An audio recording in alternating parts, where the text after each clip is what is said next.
Hello, everybody, and welcome to the United Stand. I hope you're all doing very well, and we have got lots to talk about tonight. Some big news about Van der Beek, actually, and the development of that story and what it's all about. But as you can see, I'm joined by Ricky Whittle. And we were just saying there, we don't know what people are known for, but big Manchester United fan, dream team, Hollyoaks, Strictly Come Dancing, the 100, American Gods. Anything else? I mean, literally that you're proud of. Top. Well, I mean, American Gods is my bread and butter right now. But you just brought up my great memory, Dream Team. Oh, yeah. I remember that gig. I love that. Old Fletcher, Ryan Naismith. Oh, good times. Big Manchester United fan, and we've been talking on Twitter a bit on lockdown, and you sent a really interesting message about Solskjær, which I want to get into. But let's do the topical stuff first, because I'm sure you've got an opinion on it, and everyone in the live comments will have an opinion as well. So we're going to start off with Van der Beek, and I think this is a very interesting story about the interest in Van der Beek. It started off last Sunday. United are in for him just after the Timo Werner stuff. Today, well, Real Madrid apparently aren't in for him. But the story coming out, 90minutes.com have basically said that Manchester United have been put off by the price, which is about 45 million. So I don't know why that would be. I spoke to my guy and he said basically Manchester United are very cautious about Van der Beek. They quite like him, but the priority is Grealish. And a lot of this is paper talk because actually Van der Beek wants to go to Real Madrid. And this was all about stirring up a lot of interest. What around the midfield, Ricky, Pogba, we were talking about just then. He will I don't know what you think about how long Pogba's going to be here. But Grealish, Van der Beek, Jude Bellingham, midfield. Have you got any sort of thoughts on anticipations of United, or is it all Sancho for you? Listen, for me right now, we're just talking stories. United send scouts across the world for Wan-Bissaka. We looked at like 350 right backs, and then we signed a dude who's in our own back garden at Crystal Palace. Of course, we're looking at Van der Beek and Grealish and Havertz, and why wouldn't you? Because they're all talented players. So yeah, we're going to be looking at them. Will we actually bid for any of them? I don't see it right now because we're still struggling to fit Pogba and Bruno into the same team. For me, Sancho is a must because I feel we're unbalanced. We're very left-sided. Rashford is phenomenal out there. Martial likes to drift out there sometimes as well. Pogba drifts out from the left side of a 3. Fred's left-footed. So, there's only really Bruno who likes to drift to the right.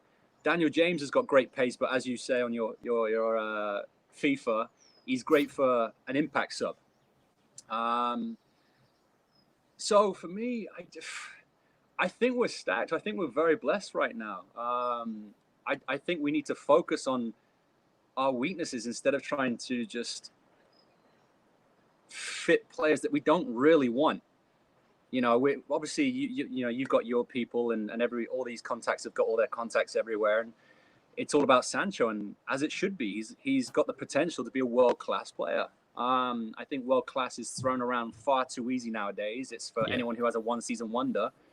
Like Liverpool right now. Everyone's saying that it's the best team to ever play in the Premiership. They haven't even won one yet. Look at United. Look at Rio. How many Premiership titles does he have alone? Like from United, he's got like 9 titles or something stupid. Ryan Giggs. That's when you can start talking about the greatest teams of all time.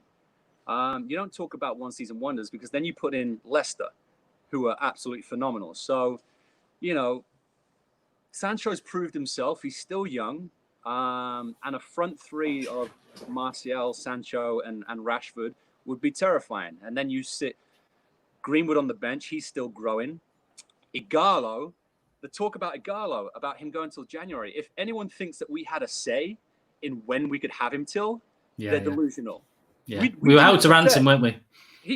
We're held to ransom. He belongs to his Chinese club. We can't just go, listen, we're going to have him for this long, and then when we're done with him, you can have him then. It's like, they were like, no, if you're going to take him, you take him till January.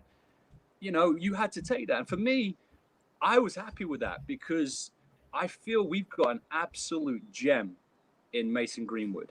Yeah. That kid is literally doing what Rashford is doing, but even faster. Rashford only got his chance because who do we lose? We lost like Rooney. We lost Martial was injured, pulled up lame. Will Keane as well. Will Keane, of all people, was going to get his chance, and he was the next in line. And then Rashford comes in, and look what he's done. And he's looking like he's going to get a knighthood for his incredible work. Respect to him for everything he's doing off the field and really doing this club proud when you've got other teams kind of struggling to keep their players at home under the regulations. So for me, that front line would be phenomenal. And if you're putting all your eggs into one basket, yeah, you're putting all your eggs into one basket. But this is all under proviso Paul Pogba stays. If Pogba does go, then I do feel one of those players would need to come in. A Havertz, a Grealish, someone who's kind of creative, a box-to-box player.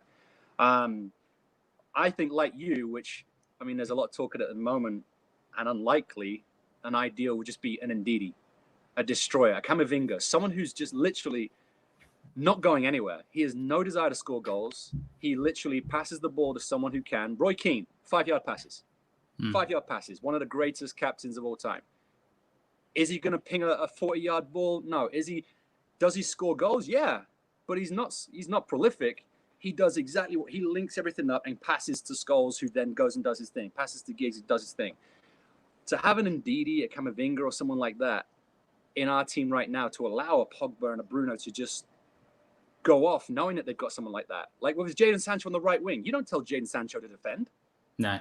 Like you don't tell Wan-Bissaka work on your crossing. No, you can support him, but when you've got that right side locked down, if Sancho came, it's fantastic. Like we're the only country, especially under Mourinho, that tells incredibly talented players to do something that's against their nature. Like if Ronaldinho had come to United, would we really have told him that you need to track back, Ronnie? You need to track back, because then you're wasting what he's really good at. Sancho is incredible going forward. Wan-Bissaka is incredible at defense. Now you've got that right side locked down. If you can do the same on the left throughout the middle, we ask players to do so much nowadays. Ruud van Nistelrooy just scored goals. How often did you see him heading off the line or closing down, wing backs? I think with Wan-Bissaka at right back, he ain't going to have to do much defending, is he? We were saying that before we came on air. I mean, he can probably deal with the defensive side and says, Jadon, just wait on the halfway line and I'll get the ball to you anyway.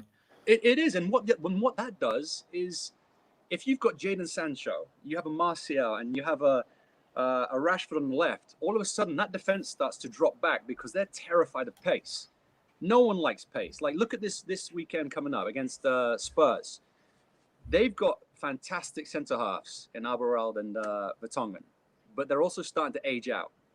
They're starting to get slower. And what happened with us, with Vidic, who I loved, is his pace started to go and he started to drop back because he needed to start giving himself some yards. And you watch those two centre-backs at Spurs start dropping back. They don't have Rose anymore. They don't have Walkers, Trippier, pacey wing-backs who can cover them. Yeah, so that's gonna do is drop that back line, for Rashford, for Martial, and then you free up space for Bruno. If Pogba plays, you free up space for him. It gives them more space in the midfield. So I think we're in good shape. I think we're looking good. I think basically it's starting again. Everyone can talk about form. Yeah, there is no form now.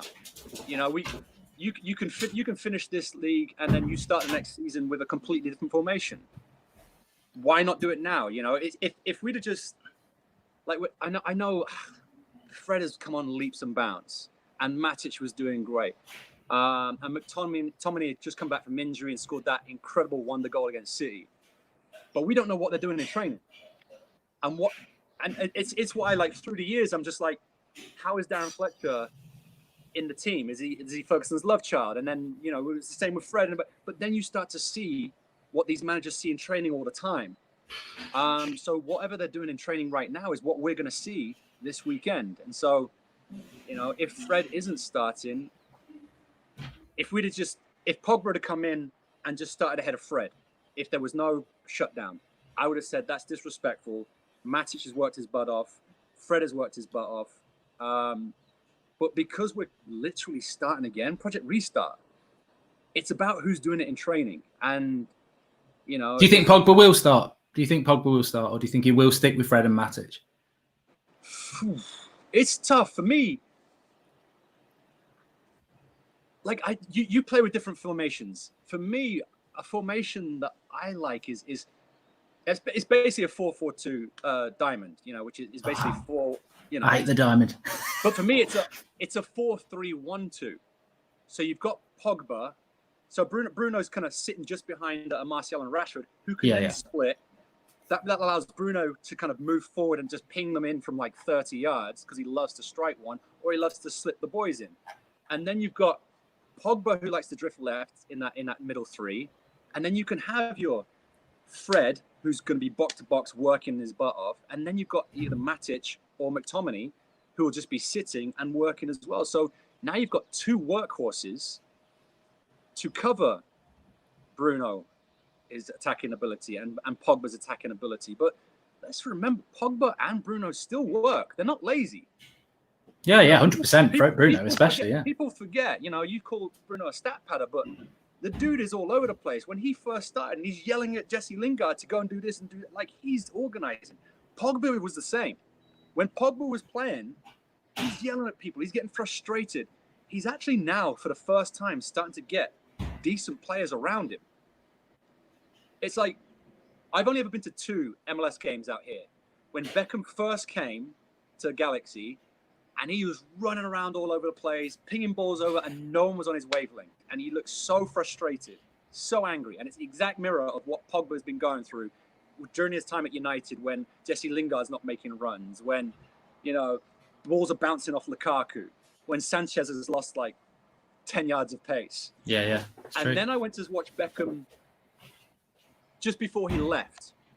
The dude never left the center circle because why? He didn't need to run around because no one was on his wavelength. He was just collecting a paycheck. Because why is he going to run around when he's surrounded by such kind of average players who aren't on that same wavelength? And I feel that now we're going to surround Pogba with that kind of talent. You're going to see a different guy because you think he's walked out of a Juventus side that had Pirlo, Vidal, workhorses. And now we're talking about world-class players. Then he gets dropped into a midfield with Fred when he first got here, who was absolutely useless, but he's changed my mind. He's worked really hard. A young McTominay, you know, all these players. Now he's kind of coming back to a team that's kind of functioning. And for me, the biggest signing we would make this year would be Pogba re-signing a deal, as long as his agent shuts up. Yeah, I mean, and I think that might be. I mean, look, it's very difficult with United to know what they're doing. I think we can all take it for granted we're in for Sancho. The Grealish and the Van der Beek stories are interesting, and you know I would welcome them. But I think they only work if there is a real common knowledge within the club that look, Pogba's staying for another year because he can't get his move this summer. Everybody's agreeable to that, and next summer he's going. So United think, well, next summer Grealish or Van der Beek won't be available, so maybe. Yep. We get them in a year early, which, you know, I'm all right with that. I'd love Pogba to stay, though. Yeah, and that's great. But imagine if Pogba does stay. You now have a genuine world-class talent in that position instead of going for the next best thing, you know? And we slate Paul, who's done nothing wrong other than chase his ambition. Well, it's the agent, like you were saying before, isn't it? It's the agent who's talking. And the only problem I have with Paul is not coming out and just saying, my agent's an idiot. He needs to shut up. But you got to remember, this kid came from the academy.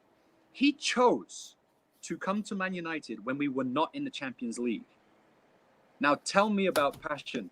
We talk about Sancho, and we won't get Sancho if we're not in the Champions League. If we're not in the Champions League and Sancho doesn't want to come, that's not the type of player I want at the club. You know, and I don't think that's the player that Ollie wants. Ollie wants players who want to play, you know. Do you want Willie? Ricky, you've just reminded me actually something. I did put it in the title, so we better cover it. And it's nice to drop it in here. France football are saying that Manchester United are interested in Willian. You know, a lot of people ask me all the time, if you don't get Sancho, and you've highlighted it, we do need a right-sided player. We need the balance. I've said, to me, I can't even contemplate. If he goes to Chelsea, we've got to think about it. But the drop-off from Sancho to whoever, I think, is so unfair. And I think they'd come in with, you know, I think fans would also be subconsciously be, but Willian, I mean, I'll let you have your say. I just don't get that. For me, Willian, I've seen him live, and he's a fantastic player. Phenomenal. But he's also coming towards the end. Why are we picking up cast-offs from other teams. You know, that's not the United way. We pick up young up and coming, and we make them world class or well known, or we cherry pick the best players from other teams. For me, yeah, he's an option, but that's again, I feel that's just paper talk. I think he's more a target for teams that are struggling following the shutdown, teams that can't spend, like an Arsenal, like a Spurs. They're all going to need free transfers.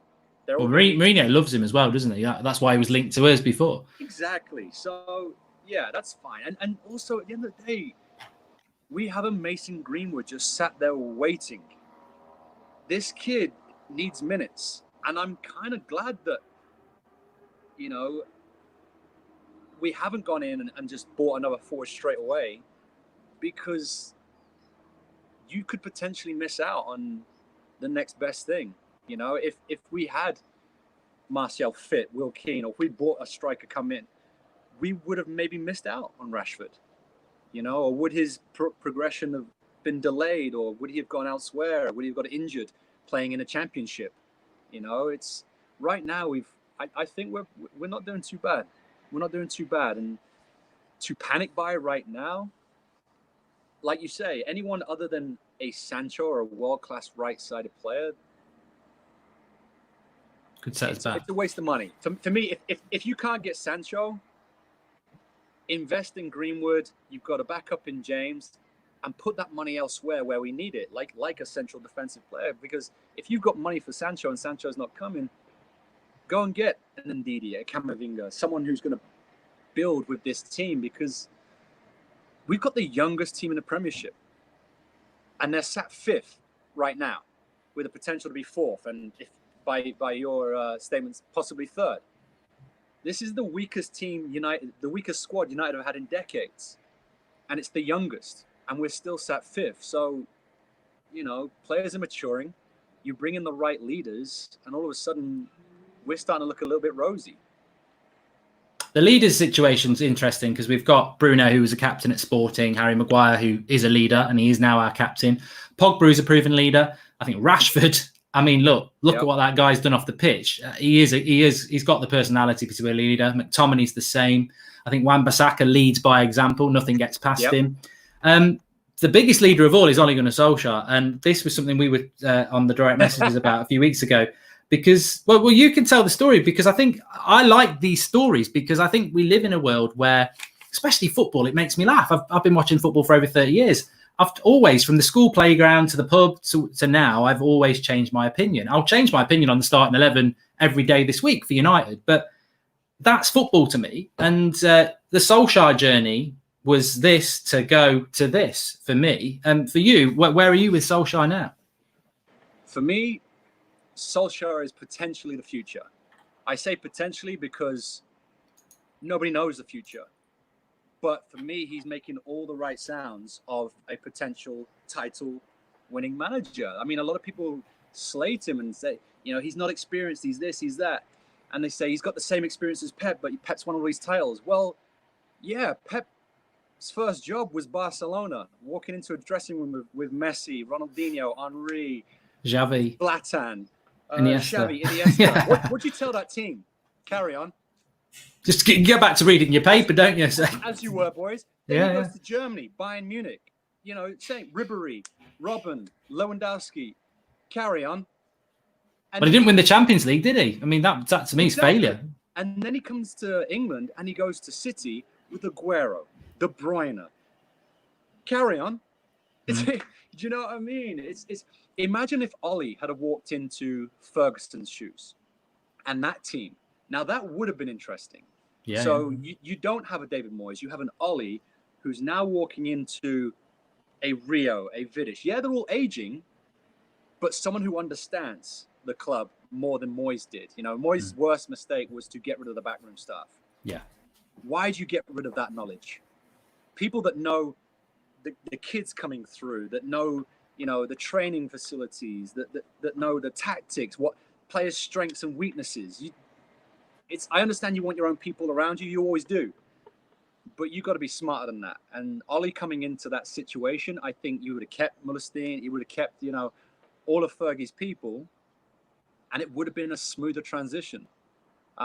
So there was a time in the season where I was screaming. So I being in LA, I'm watching the games at 4:30 in the morning.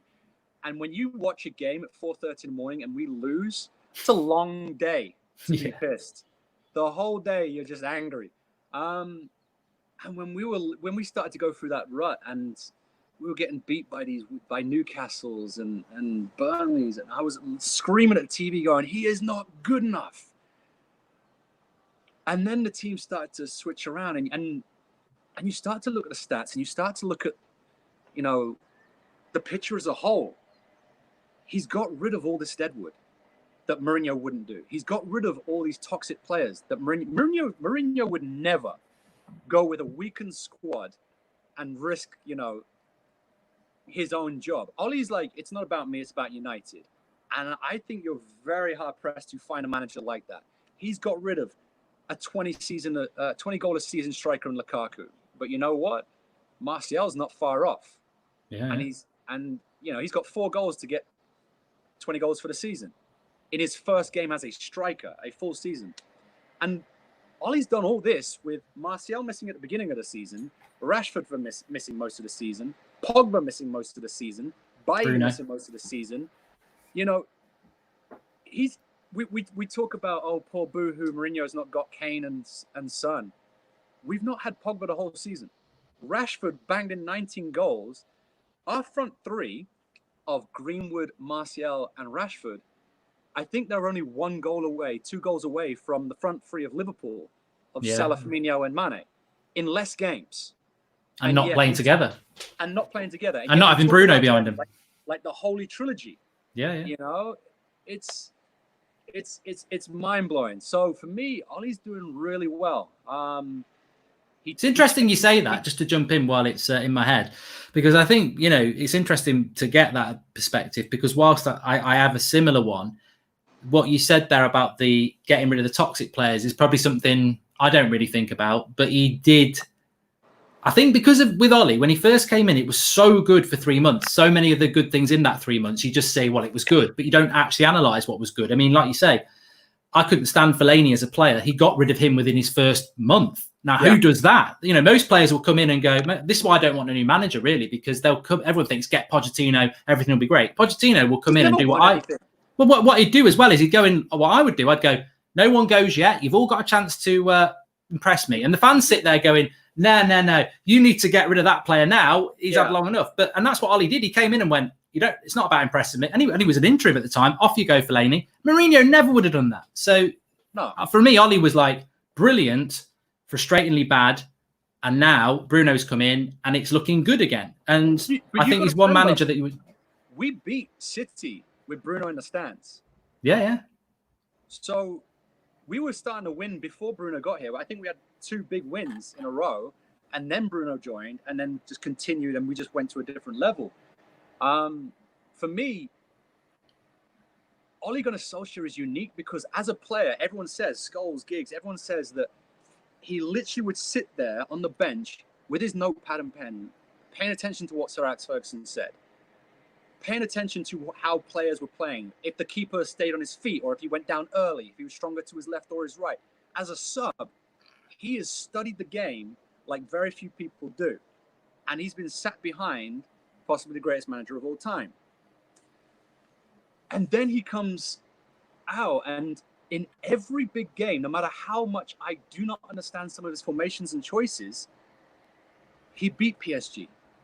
He beat Man City 3 out of 4 times this season. Mm-hmm. He drew with Liverpool, and apart from a lapse of concentration from, is it Rojo? He was right. We would have beaten Liverpool. We dominated Chelsea. All the big games he wins. And the thing was with Fergie, what's so great with Fergie is after a while, it wasn't about Fergie's coaching. It was about Fergie getting players to play to their ability and consistency. He had coaches who did all the work on the training pitch. And then he would come into the changing room, put his arm around Ronaldo and say, come on, son, you can do it. Scream at Rooney going, are you going to blooming do this or not? And Rooney goes out angry and scores a hat-trick. That's what Ollie's got. He can talk to players. The players, Rashford, Martial, they've all said they love playing for him. They all love him. Even Pogba said he loves Solskjær. If Solskjaer's got a good coaching team around him, and all of a sudden the quality of players go up, tactically he can beat the big teams. But for me, it's on the players to beat the lesser teams. Yeah. Quality should always beat lesser quality, as long as the heart and the strength and the courage and determination is there. If you have a team that's lazy, you can have all the talent in the world. You're going to lose that game. But the talent that we have in our squad, if they are working their butts off, if they don't let each other get lazy, what else is that? I mean, during quarantine, I've just been watching podcast after podcast, watching ex-players, the class of 92. When who was it? I can't remember what they're saying, but they're basically saying when they went to train at United, it was the hardest games they had all season because they were the best players in the league and they went at it and they were screaming at each other. They argued with each other. Now, you take that onto a field with your quality, you shouldn't be losing against any lesser sides. We'll have bad days. Every team has a bad day, and every team has a bit of luck where something bounces off the back of a defender or whatever, or VAR decisions and things like that. But for me, Ollie has proven tactically in the big games that he can do it. And for me, it's up to the players to raise their game for all these other kind of lesser games. It's a working. I mean, I look. People take this the wrong way, and I don't apologise for it. I say, look, he's inexperienced and he's naive, but I do it in a way to give him the time that he had. Well, look, Carrick's inexperienced, McKenna's inexperienced, and Mike Phelan may well be past it. You mentioned it there that the coaching staff. A manager needs a good coaching staff around him, and we saw that with Ole Gunnar Solskjær. With Sir Alex Ferguson. I mean, I know it's hard to predict, but I think we all want him to succeed because we all like the guy, and there's many admirable traits. But I think these next 9 games and beyond that is definitely going to be about the performances on the pitch. Oh, I don't know whether have we lost Ricky there. It is raining here, and there's a lot of thunder going on at the moment. So if anybody can hear me in the live comments, let me know, and hopefully we will get Ricky back on. I think my internet's still here. Can everybody still hear me? Let me know in the live comments. Yeah, we can hear. You can hear me. Okay, that's all right. We'll hopefully get Ricky back on there. But it's interesting what we were saying about the management at Manchester United, because I think that's something over the next 9 games that we're really going to have to see. We're going to have to see what happens with regards to performances on the pitch, because I think there is definitely progress, and there definitely is people who want to see that progress. But we also want to see. Oh, he's back now. You hear me? I think my iPad got too hot in the sun. All right, yeah. I thought it was the thunder here because I can hear it and it's chucking it down with rain here as well. So don't worry, I'll let you get sat back there. So yeah, I mean, look, just what Ricky was saying there. I think there's a lot of positivity around Manchester United at the moment. We're all excited about Friday night, of course, but you know, to give the other people their chance in the live comments, who you know, Saeed and people like that who just don't rate Ollie. I'll put my hands up and say, look, I want him to succeed. I think that the interesting thing, what Ricky was saying there, in my head, it was like, I never would have given the second chance to Mourinho or Moyes or Van Gaal after Burnley. I just wouldn't have done it. I would have been stubborn. I would have made my mind up, and that would have been it. But with Ollie, because I like the guy and because I know he wants to do it the United way, even no matter how bad it got, and I did say Ollie out after Burnley, as soon as there was a hint of it going right again, I was like, I don't want him to see him get the sack. I want to see him do well. But he's got to start performing on the pitch for me, Ricky. I've got to see some United football. He talks the United way. He knows the United way. The thing I found odd, and the thing that pushed me to the edge again with Burnley, was that final game was that between Burnley and October, I'm watching a Man United side sit back, not be able to break teams down, quite boring to watch. And I thought, I've seen that with Mourinho and Van Gaal. Ollie knows the United way. And the thing is, I think that's the thing. I know he wants to play the United way, but something's held him back this year.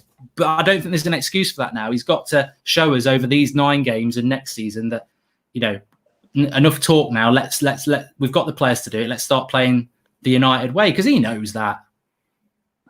No, for sure. But it's very tough to play the United way with Pereira and Lingard sat in your midfield. Rashford and Pogba sat in the stands.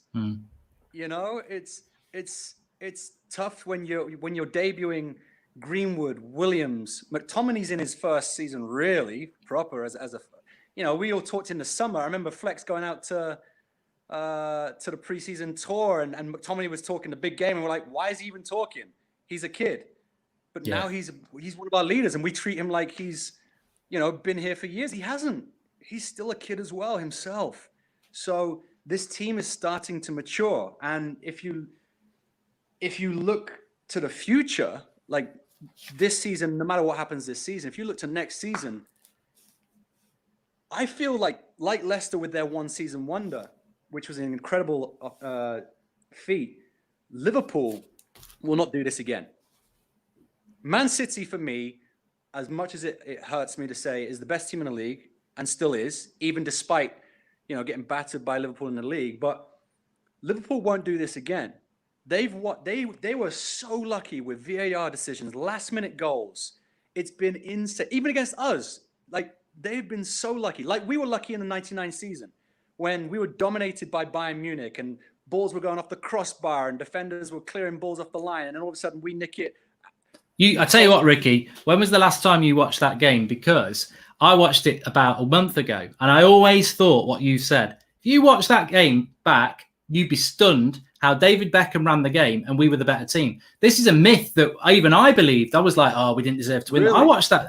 I tell you what, I don't normally like watching games back. Watch that final back and you'll be surprised. They did it the post. Yeah. But we were, and it's a pretty good point actually, because we did, without Scholes and Keane, we were as good as them. We were definitely as good as them. And Beckham surprised me because I forgot he was man of the match. I was probably too drunk to be honest. But and wasn't he in sentiment? Wasn't he in sentiment? Yeah. But yeah, it's a bit of a myth that we didn't deserve that. Like playing out on the right and Giggs out on the left. Like I think that team in the final was the first time they'd ever played together in that group. And you know, it was fantastic. You know, it was phenomenal. But for me, like next season, if all goes well and wonderful, Mane and Salah are off to the African nations. So their two best goal threats are gone. Unless Liverpool spend, they're struggling. Apart from Liverpool's front 11, who on their bench gets into United's squad? Yeah, I don't rate their midfield much. I think it's a very workmanlike.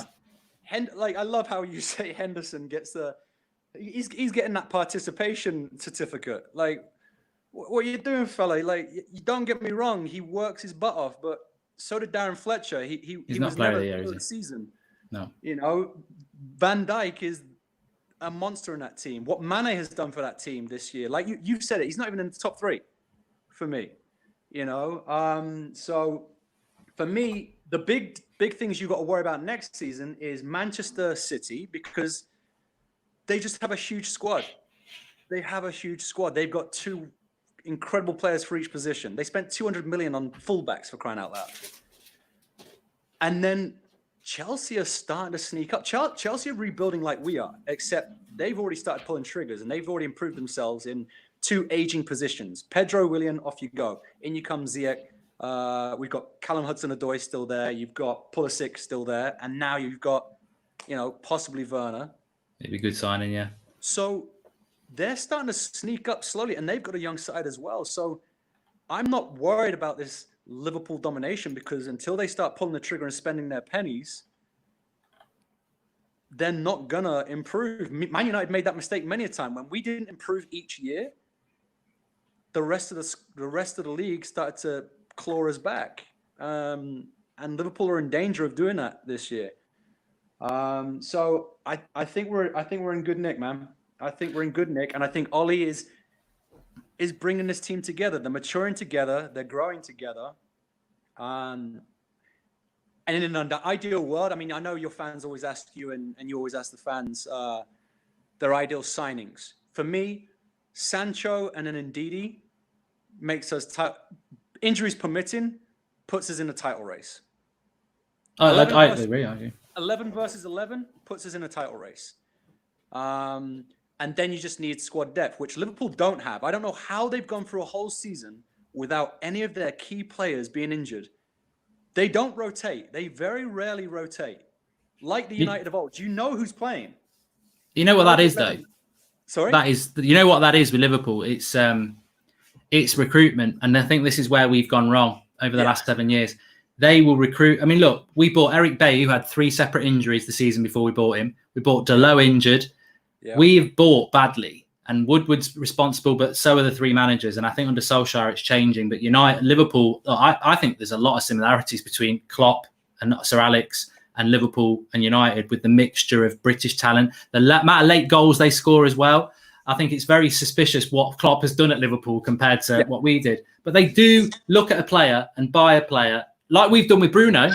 Hardly ever gets injured. Now, we're probably going to break his leg on Friday. Touch wood, he won't. But if you look at his injury record, he doesn't really get injured, and that's what Liverpool do. They didn't go for that Fekir not because he was injured, but because he'd had some sort of knee op, and the surgeon said it's the sort of knee op that there's a certain percentage that he could break down in the next 3 years. So they didn't buy him. I mean, and that's how precise they are with it. Yeah. And you get the benefit. I mean, look, how many players have we got that we can't rely on at centre back? Phil Jones, Rojo, they all pick up injuries. So, but look what Ollie's doing. Yeah, Jones he played 1 game this season, 2 games this season. Rojo got shipped out. Bailly, for me, his first season when Jose bought him was phenomenal. I was literally like, we've just recreated Vidic. This guy's a monster. He's strong. He's unbeatable in the air. He's rapid. And then his injuries just killed him. Absolutely killed him. So you can't rely on that. No, and it is a shame. But you know, the players that he's got coming in right now, they all seem to be doing well, you know, and it's about that. But it's about that depth as well. You look at Man City, how well they did without their best player, De Bruyne, for a whole season. Do you? I'm going to read this out because the people in the live comments will laugh about it. So Nick P says, meanwhile, the other Ricky's at home fuming. Inish slapping on the spray tan, getting ready for the next show. I don't know. Do you know who Ricky is? That's great, man. I do. Yeah. I do. Big love to Ricky, the Flex, Rants, all your boys, man. I thank you as well, Mark. You're like, the reason I got in contact with you is because, like everyone else, you know, you're stuck at home, you're missing football, and at the end of the day, we're in a terrible position. I'm very fortunate that I've been very able to kind of self-isolate and quarantine. There's people out there, so nothing but love to the NHS, doctors, nurses, everyone on the front line, people who have to work to pay the bills and things like that. But I've been very fortunate, and what's been getting me through is listening to you guys talking football when football's not around. You know, you've been keeping my spirits up, and I've been enjoying the arguments, the banter. And Ricky's won me over a few times, you know. Ricky. He's very persuasive. He said it from the start. Like I was like, what is that guy on about? He is talking out of his, and then all of a sudden it's like, oh, okay, fair play, you know. And I'm always willing to, you know, hold my hands up and go, I was wrong. He messaged me today actually, and I even read his messages in his voice, and he was like, Mark, Matic will. I heard what you said this morning about Matic being subbed off after 60 minutes. I'm telling you now. There's no way Matic gets subbed off. He'll play the full 90. So and that's a message, everybody. I just read it like that. And I said, so I messaged him back and I said, Sunday night, I'll make a bet with you now. Matic won't play the 90. Done. And I've got the notes here. And I'm like, he's very persuasive, but he loves United, obviously. And he really, you know, for a guy of his age as well, when stats probably, well, even when I was like in my teens, stats weren't a big thing. He really embraces the stats side of things, which I think is funny. No, good for him. He's good people, man. You've had some good people on this show, and it's a great community that you got. You got a lot of people that know what they're talking about. Even when I read the comments and stuff, you know, there's some people making some great comments all the time. You have some clowns, which that's just life. You know, life's all about that. But you've really kind of grown a really great community here. So congrats to you, fella, all your success and all the boys involved. No, it's great to get people like yourself on it because obviously we'll talk about that in a minute. But just very quickly, I want to talk about Spurs on Friday night. We've spoken about maybe what he'll do in the midfield, but massive game. 9 games to go. Europa League, hopefully in August. Looks like we're getting through this coronavirus thing now, and hopefully there won't be a second wave, so we can get football back. FA Cup. Sancho, for me, is dependent on Champions League because I think he's that much of a good player that he's got every right to say, look, Chelsea are in the Champions League, you're not, I'm going to Chelsea. So I think we've got to get that. We're 3 points off Chelsea. We are 8 points off Leicester. What do you think over these next 9 games? Are you confident we're going to get it? Or do you think it might just be that little bit of lockdown where, we've got Pogba and Rashford back? Is there a reality bite coming, or do you think that we're just going to go for it and do it? I think it's tough. I do not want to get to the Champions League in 5th place because City were docked. Because it will be the same as when Liverpool win the title this season. We're all going to go, it's not a real season though, is it? Like, that's as much as like Scousers will say, it doesn't matter, we're champions. We're going to be like, are you though? Again, in an ideal world, if we got into the Champions League through default by getting 5th, and then went on and won the Champions League or did well.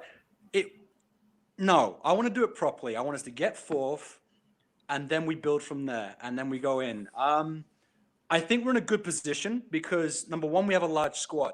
So there's a lot of teams who don't have such depth. We also have a young squad.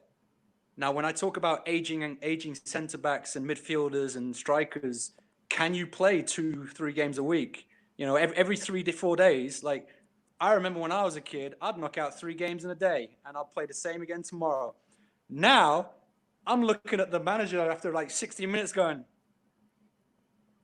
I'm blowing. So we've got a young team that can recover quickly, and there's a lot of rehab and a lot of facilities that can get players back faster, but it's a lot of games in a short period of time.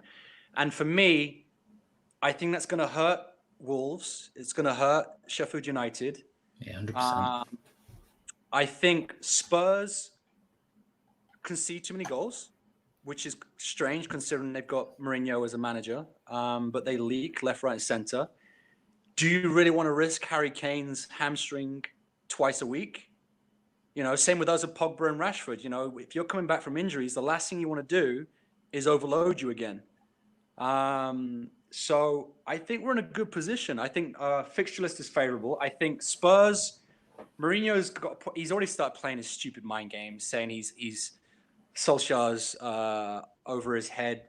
I already think he's done better than Mourinho, by being 5th with a younger, weaker squad. Yes, Mourinho won 2 trophies, or his treble. And he came 2nd with that team, and that was huge, and that was awesome. And he was right, which was, it was his greatest achievement at United.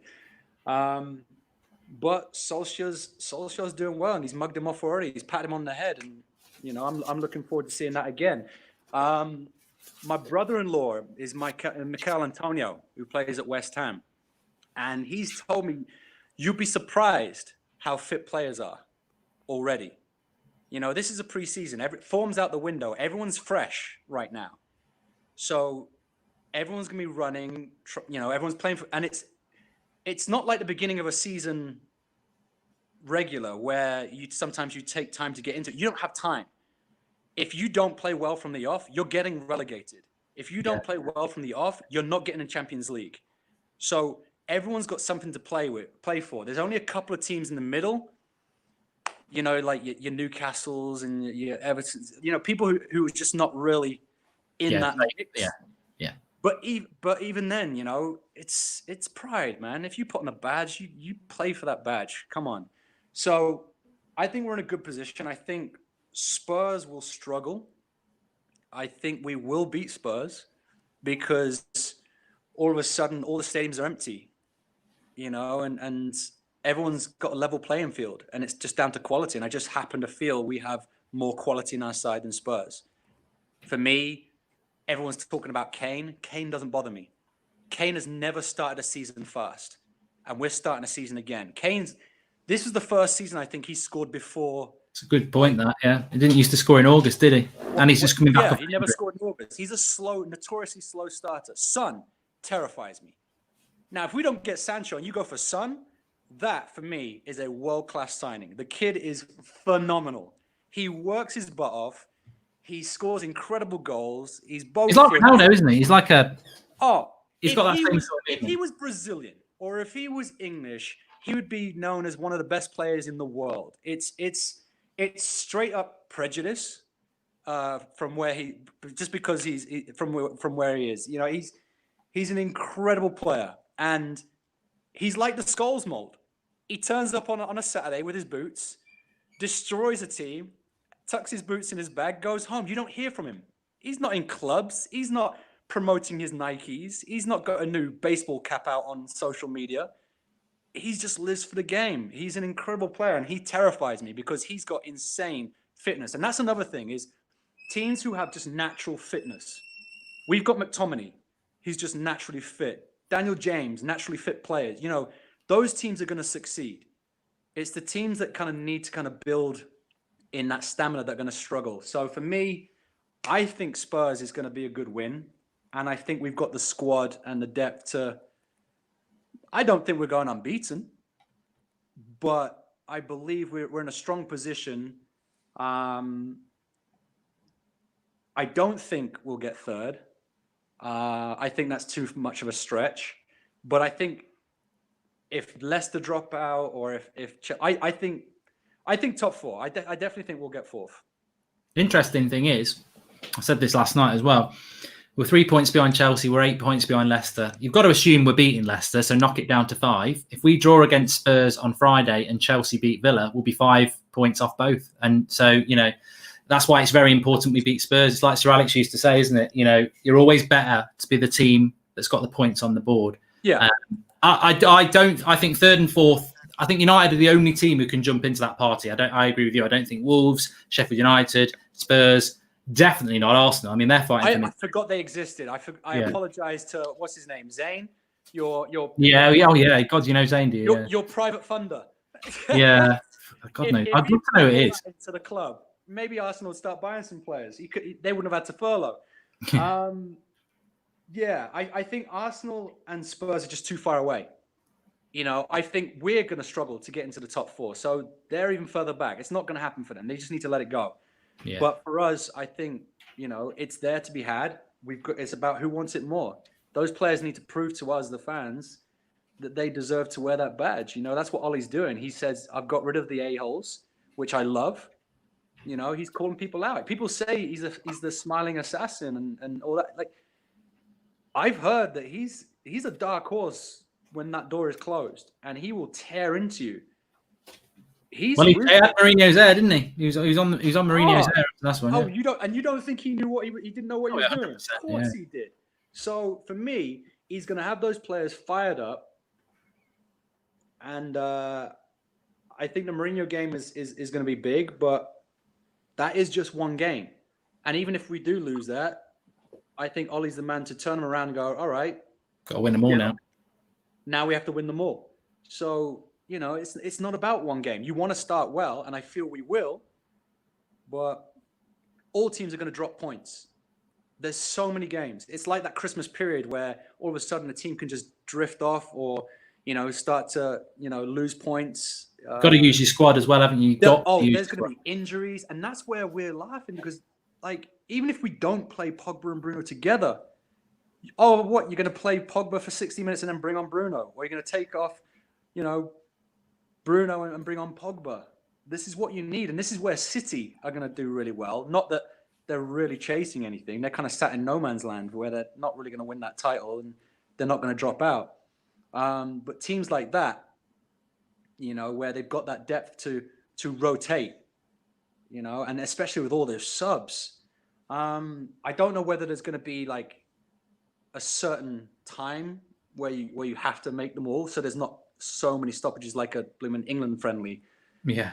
Well, we could have it'll be interesting to watch the games tomorrow because you could be having like 10 minutes of added time if you're adding 30 seconds for every sub, and that's 10 subs, isn't it? So yeah, it's going to be nuts, but you know, everyone's in the same boat and you just got to get it done. People complaining about, we lose home field advantage or there's no fans and this and that, but everyone's doing the same thing. We'll talk a bit about yourself now because people may people probably will recognise the face. We get a lot of people watching from America. I'm much hairier. I'm very quarantined right now. Yeah, so Dream Team a long time ago, Hollyoaks. A lot of people know you for that. You were on Strictly, and then you've done the 100 and American Gods, which would be the popular things overseas.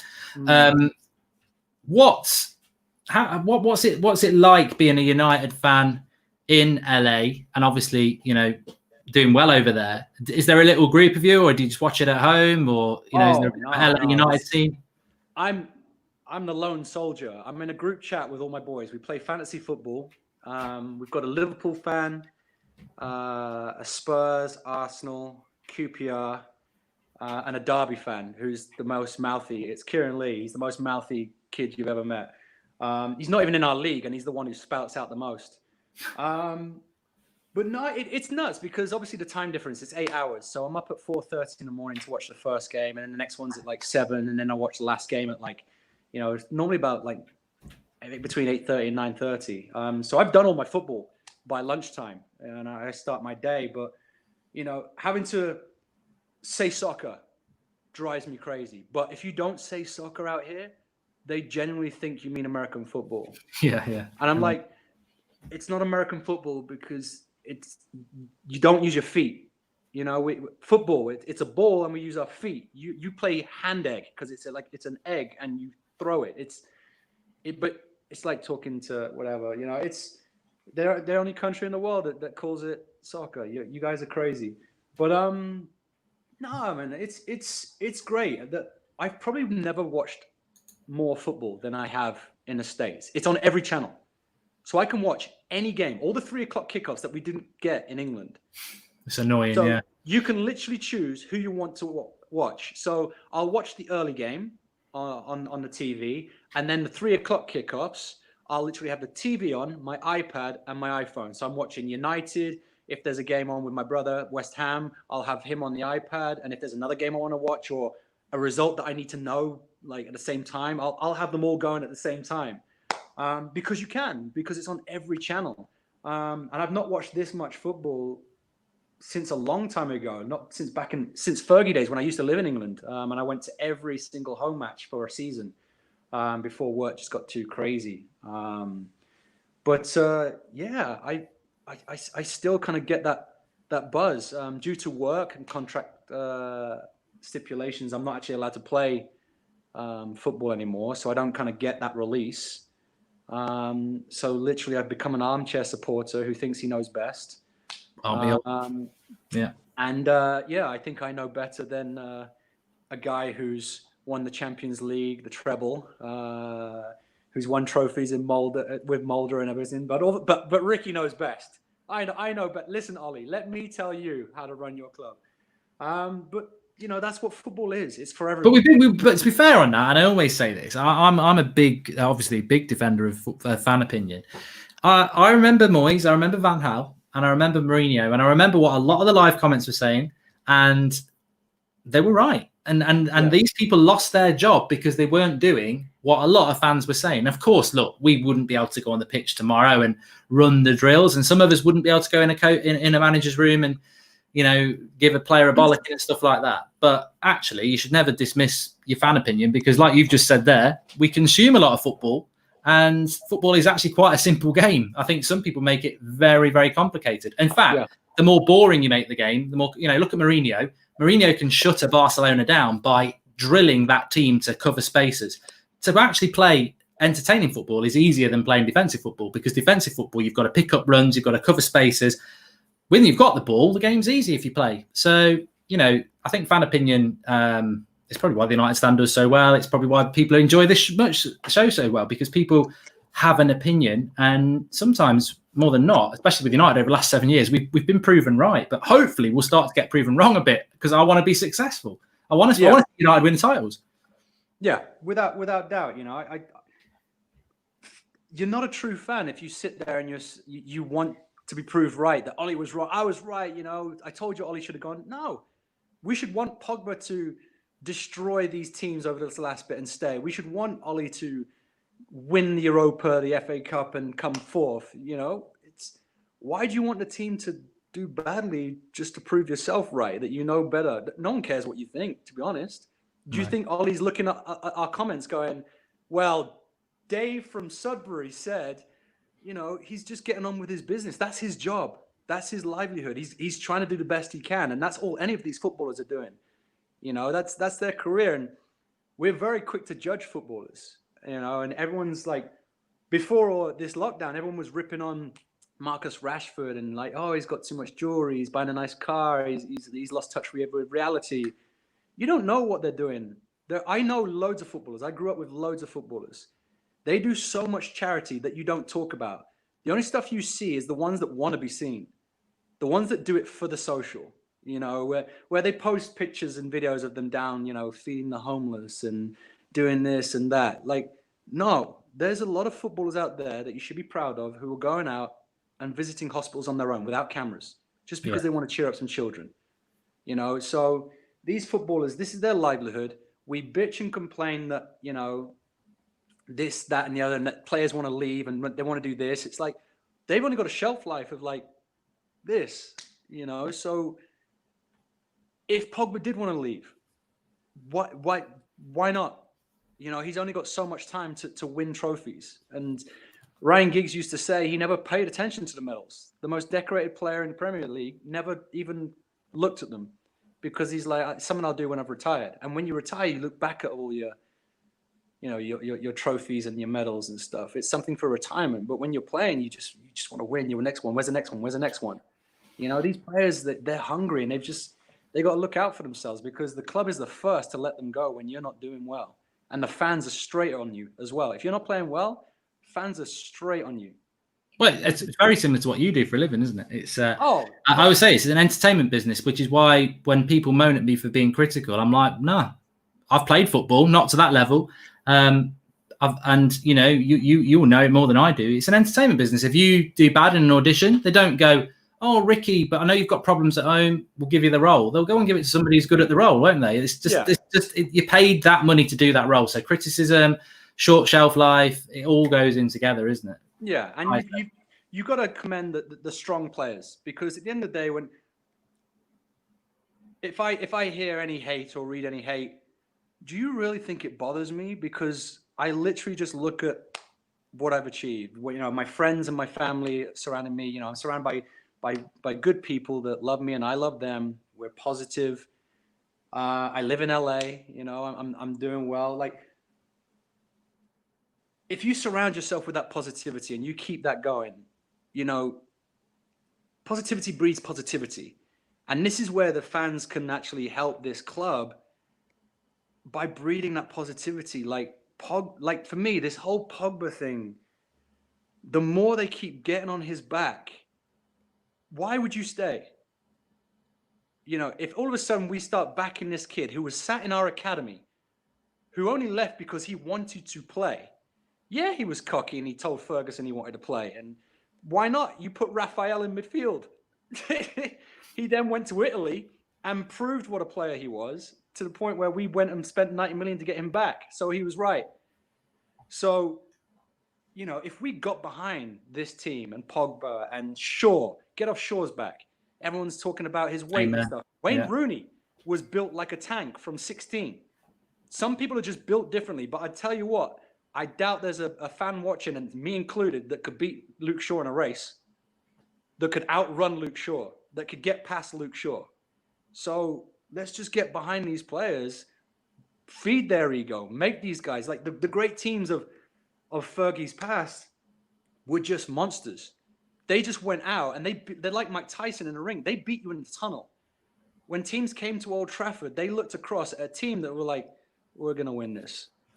What are you going to try and do to stop us? You know, we need to start breeding these warriors. And I feel like Bruno's doing it. Pogba's, with the backing of Bruno, can go in there. Rashford's proven he's a great leader. And all the players that you've mentioned before, you know, all of a sudden you've got these young kids who are hungry, determined, talented, with so much potential, much higher ceilings than the majority of teams in the league. All of a sudden, you're starting to build something really special there, instead of trying to pick it apart just to prove ourselves right. So, I think you're right. I think, look, I've been very critical. Me too. I have. But what you say is right. Positivity breeds positivity. If these players perform, they will get the backing of me and everybody else, because that's the way it works. Like you said, nobody, well, I know a couple of people actually, but nobody really wants to be proved right about Solskjær or Luke Shaw or anyone like that, because that's not being a United fan. Yeah. Everybody wants United to do well. As a United fan, the last 7 years have been not good enough, and I don't need to accept that as a fan. But I tell you what, the opportunity is there in the next 9 games, and if they perform, they will get the backing. But also, if they don't perform, that fear, I mean, look at Rashford. That turnaround in 12 months has been immense. And you get criticised for saying Rashford was bad 12 months ago. Well, sorry, I think he was. I think Martial was as well. He was. But the turnaround is what you want. Yeah, and that's the thing. You want a reaction. So it's all about that positive criticism, constructive criticism, where, Ricky said it, when Matic was not playing well. He was not playing well. But he turned it around, and then he deserves all the plaudits. So, when you can't just say, well, he's crap, because they're not. They wouldn't be a professional footballer if they were crap. They're just playing badly, and they need to do more of something and less of something. So just get behind these players, man. Get behind these players, and we'll see something special with this group. We can add a couple. I don't think we're that far off. Everyone kept saying we're 5 years off. Liverpool are going to dominate for the next 10 years. No, they won't. With Henderson in midfield, come on. He's the weakest captain to ever lift the Champions League. It's there to be done. Ricky, we've done the hour, which is a little bit longer, but you said that you had nothing else to do. So all day and nothing to do. I'm good. Was it 9 o'clock there? Yeah. People get mad.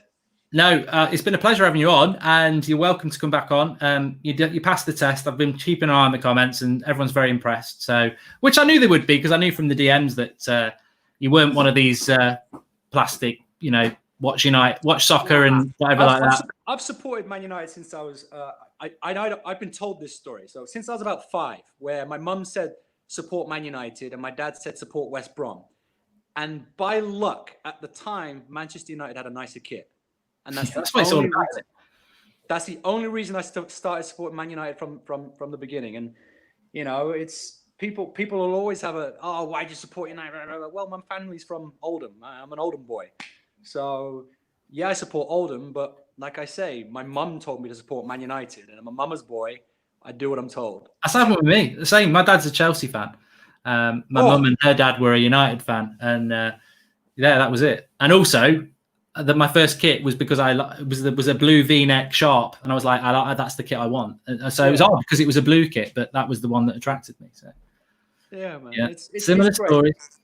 Well, keep it up, buddy. I appreciate I wake up, I get your early one in, and then I join you for this for the 12 o'clock one here, which is your evening one. Big love to Flex and Rants and Ricky and all the boys. Keep it going, and I hope everyone at home watching you every day is safe and healthy as well. Like I say, you push nothing but positivity on this channel, so keep it up, and hopefully we can all get through this together. Well, I will say positivity towards our community. I do go a little bit negative at times, but don't we all? But I'll have a quick chat with Ricky when we finished. Thanks everyone for watching. We're back tomorrow. Premier League is back tomorrow, and I know it's amazing. And United, we are 3 nights away from United playing. We're getting closer and closer. United winning. Yeah, winning, definitely. Thanks to Ricky. Look, American Gods. Yeah, check it out on Amazon Prime. Amazon Prime. I've not watched it. I put my hands up. I haven't watched it, but I'm going to check it out. It's very confusing, but by design. You're not meant to understand it until my character understands it. So you join him on that journey. You will be confused at the beginning. A lot of people are going to go and check that out now. And on Insta and Twitter and all that stuff. But really, hopefully we'll get him on again. Hopefully we'll get him on again. Because 2 Rickies. I'll go up against Ricky. Well, this is what I'm thinking now. The Ricky show. I just think it would be great. Right. We'll speak to you all later. Thanks for watching. Stay blessed, guys. Cheers.